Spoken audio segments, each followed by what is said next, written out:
In the summer of 1087, the king's doctors rushed to him, but they could find no visible wound. There was no blood. Yet William knew something was terribly wrong inside him. He felt a deep, spreading pain in his stomach. Despite the agony, he refused to show weakness to his men. He ordered them to take him back to his capital in Rouen, to the priory of Saint-Gervais, hoping to rest and recover. The journey was pure torture. Every bump and jolt of the litter sent waves of fresh pain through his body. By the time they reached Rouen, a fever had taken hold, and he began to lose his mind, slipping in and out of delirium.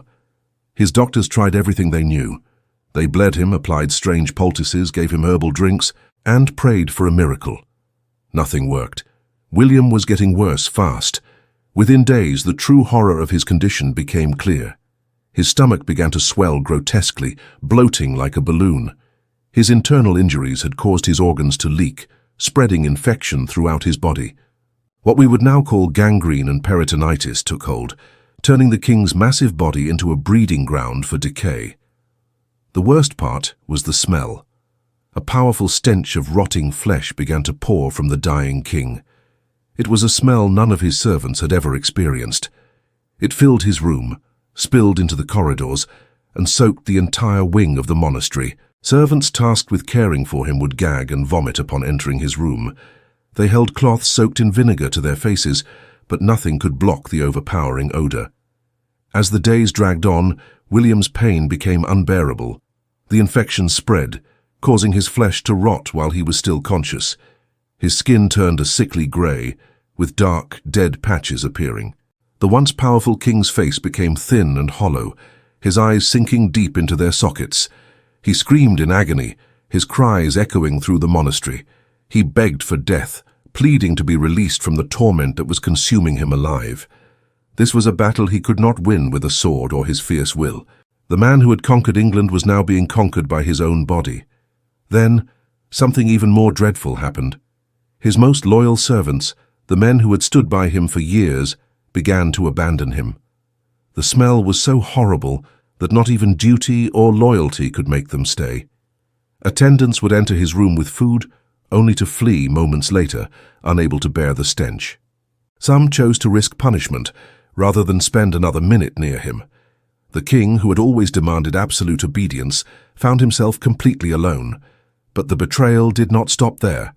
As news spread that the king was dying, opportunists began to circle.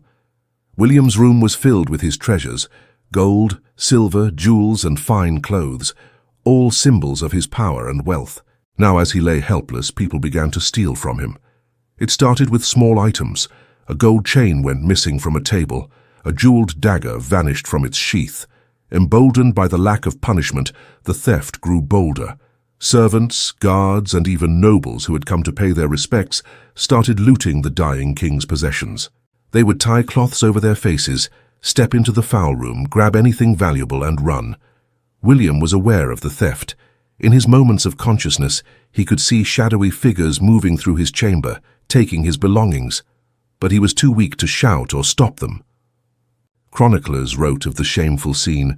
Men who had once knelt in fear before William now stepped over his rotting body to steal his treasures. Some even laughed as they divided the spoils, mocking the great conqueror in his final, helpless state.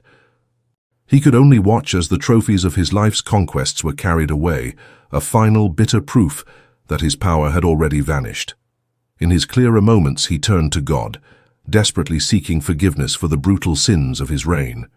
He confessed to the violence, the deaths of countless people, and the towns he had destroyed. He particularly regretted the harrying of the North, a cruel military campaign, where his armies burned crops and slaughtered livestock, leading to a famine that killed an estimated 100,000 people. He was a king, confronting the terrible weight of his own legacy.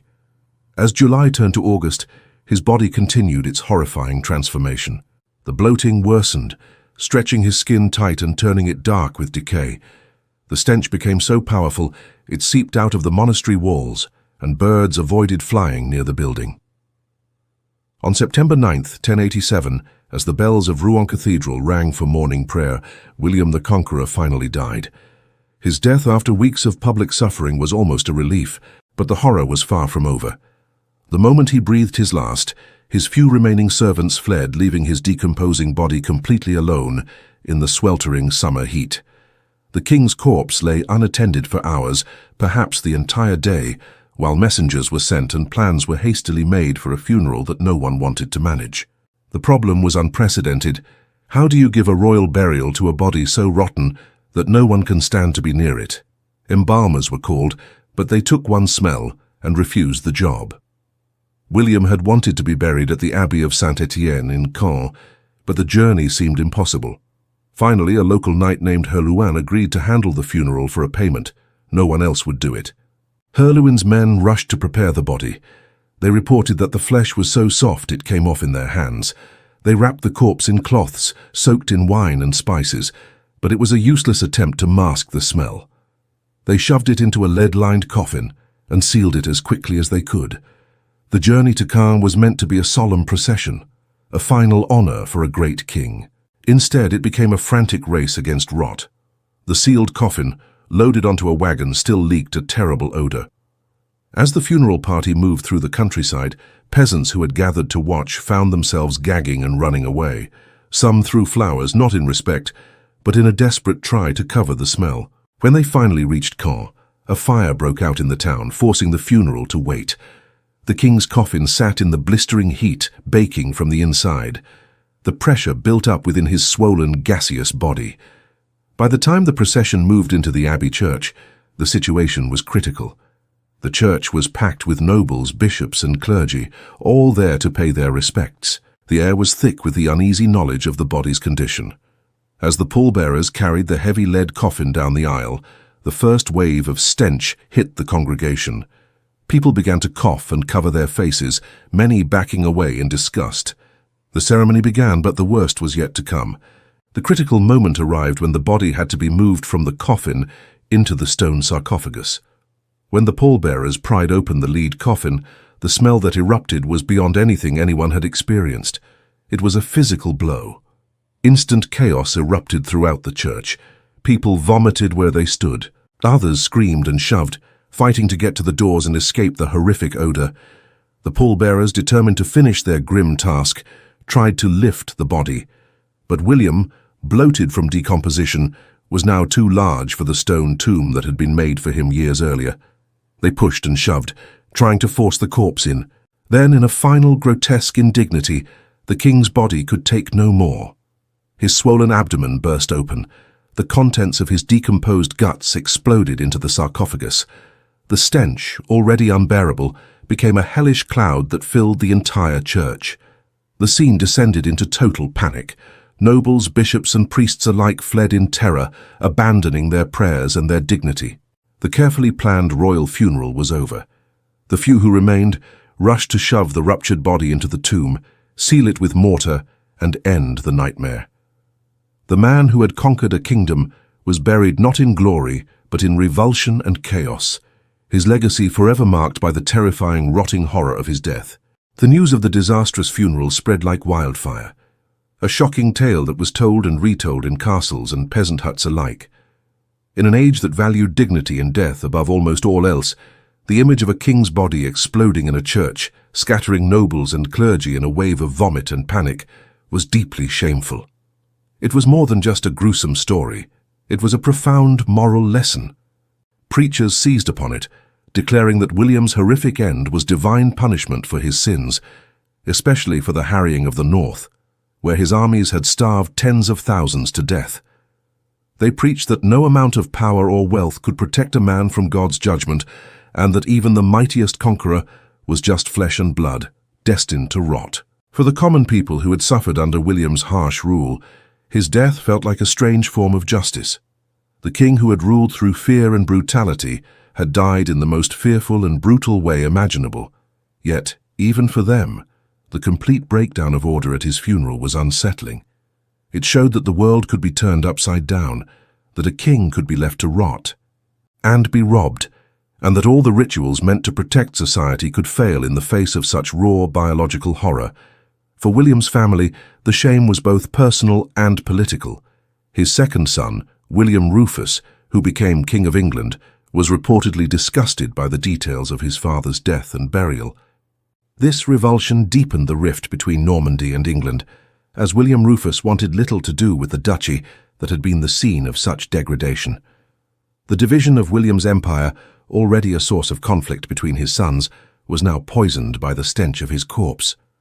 The tomb at the Abbey of Saint-Étienne never became a revered pilgrimage site. The memory of what had happened there was too foul, too associated with chaos and divine wrath. Visitors came more out of morbid curiosity than reverence. The story of William's death became inseparable from his life, a dark shadow trailing behind his victories. Centuries later, we are still captivated by the horror of it. Modern science allows us to understand the medical torment he endured, the gangrene, the peritonitis, the buildup of gas that literally made him burst. This knowledge only makes the story more vivid and disturbing. We see a man, not just a legend, suffering an agonizing, undignified end. His death is a powerful reminder that no throne, no army, and no treasure can offer protection from the inevitable decay of the body. The Conqueror was ultimately conquered not by a rival, but by the invisible, unstoppable force of nature itself. The legacy of William the Conqueror is therefore a paradox, a story of immense power and profound helplessness, forever intertwined. We remember the formidable king who shaped nations, but we cannot forget the helpless man who screamed for death in a stinking room, abandoned by all. This final chapter did not just end his life, it defined his memory for generations. It served as a grim lesson on the fleeting nature of worldly glory. His vast wealth was stolen before his dying eyes, his authority evaporated with the first whiff of decay, and the loyalty he commanded proved to be as fragile as his own rotting flesh. The chaotic funeral was the final insult, a public demonstration that every achievement, no matter how grand, can be undone by the simple, humbling reality of mortality. The story resonates because it is fundamentally human. Beneath the crown and the brutal reputation was a man facing his end with fear and a desperate search for redemption. His confessions, his attempts to make peace with God, reveal a universal struggle with guilt and the hope for salvation. The horror of his death is multi-layered.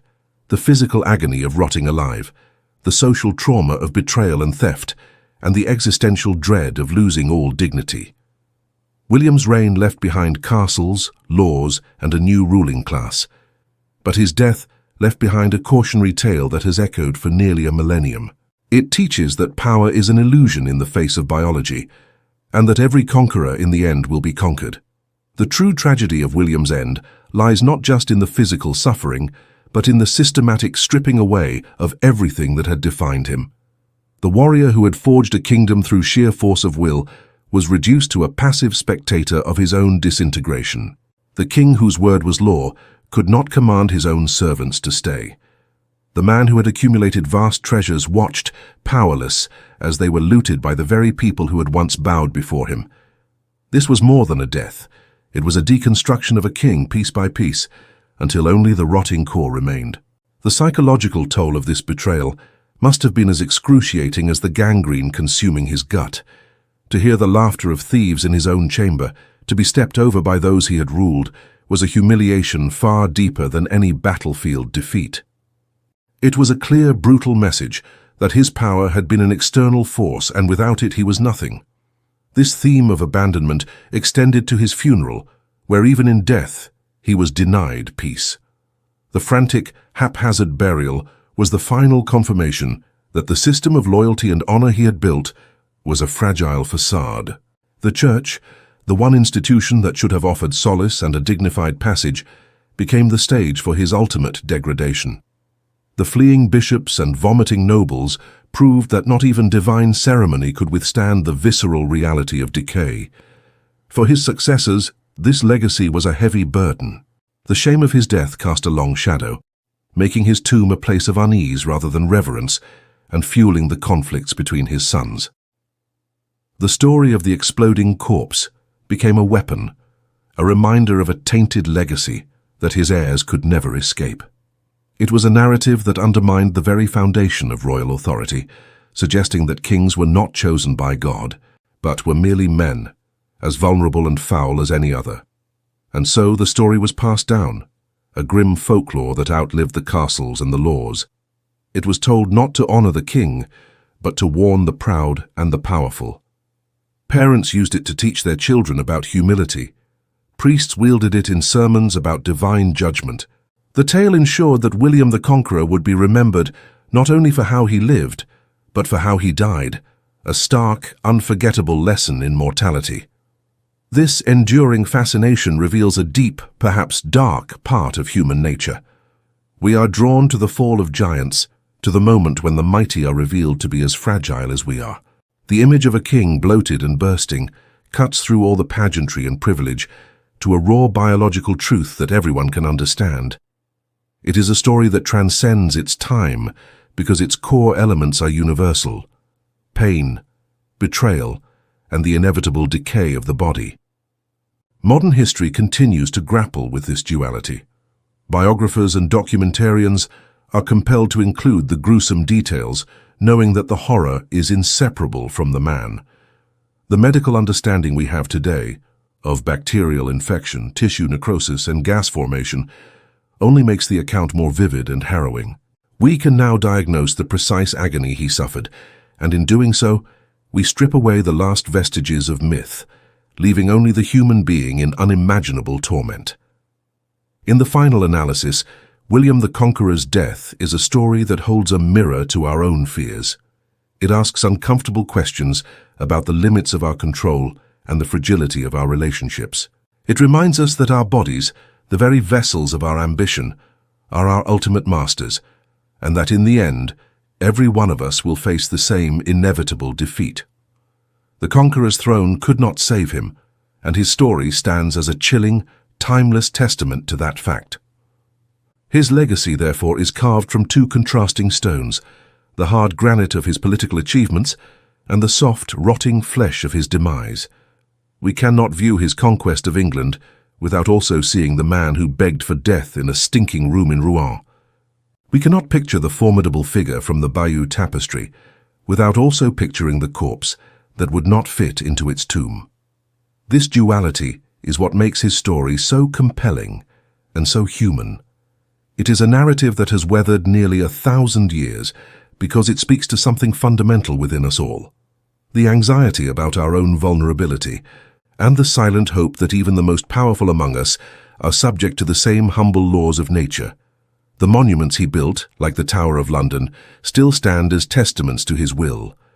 But the story of his death is a monument of a different kind, one built not from stone but from memory and moral. It is a lasting reminder that no amount of earthly power can grant a person control over their own flesh.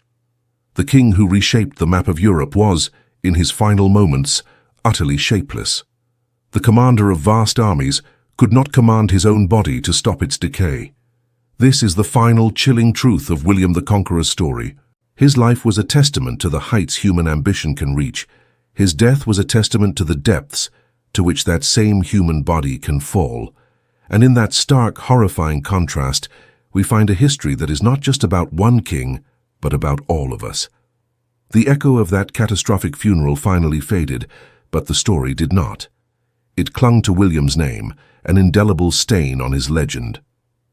The great abbey at Caen, intended as a symbol of his piety and enduring power, instead became a permanent reminder of his grotesque end. Pilgrims would visit and shudder, knowing what horrors lay entombed beneath the stone. For history, William the Conqueror achieved a strange immortality. He is forever the king who triumphed at Hastings and the king who exploded in church. He is remembered both for the empire he built with iron will and for the frail, stinking body that betrayed him. His reign changed the course of nations, but his death changed the way we see power itself. It is a brutal, undeniable lesson that echoes down the centuries, that every crown is temporary, and every conqueror, no matter how fearsome, will ultimately be conquered by the humble, relentless, and terrifying power of decay.